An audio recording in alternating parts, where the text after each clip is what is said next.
Les amis, salut, coucou et bonjour. Aujourd'hui, nous allons parler de comment cultiver la sérénité dans un environnement exigeant. Donc, bonjour tout le monde, Gabriel, coach et formateur en entreprise.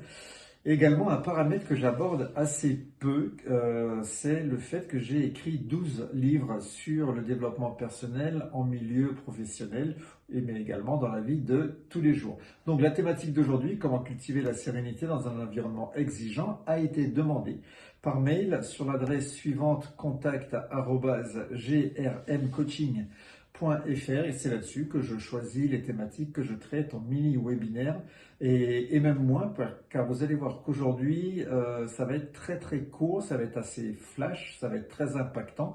Et puis si vous voulez, par contre, on pourrait y revenir un peu plus tard, de façon un petit peu plus profonde, entre guillemets.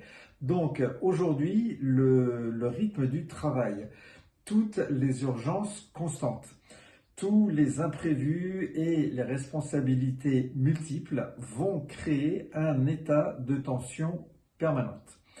Il va devenir difficile de rester calme et concentré, et même pour les personnes les plus expérimentées d'entre vous. La sérénité n'est pas l'absence de pression, c'est uniquement la capacité à garder un esprit clair, à choisir ses réponses et à gérer ses émotions malgré toutes les contraintes qui vous entourent. Quelques pratiques concrètes. Par exemple, prendre des micro-pauses dans la journée afin de respirer et se recentrer. Également, prioriser les actions plutôt que de courir après tout ce que vous devez faire. Également, apprendre à déléguer quand cela est possible.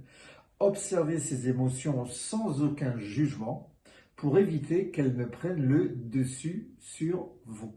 La sérénité est également un choix qui est strictement mental. Elle va se nourrir de conscience de soi et de lucidité sur ce qui dépend de vous et ce qui ne dépend pas de vous. Je vous renvoie au stoïcisme.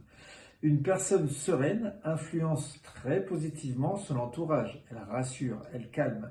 Même dans les environnements les plus exigeants, elle devient un point d'ancrage pour les autres, pour ses équipes, et également, ça va améliorer la qualité des décisions et des interactions. Donc, n'hésitez pas à agir sur ce levier pour votre comportement au quotidien, et vous allez voir que les bienfaits sont vraiment au rendez-vous.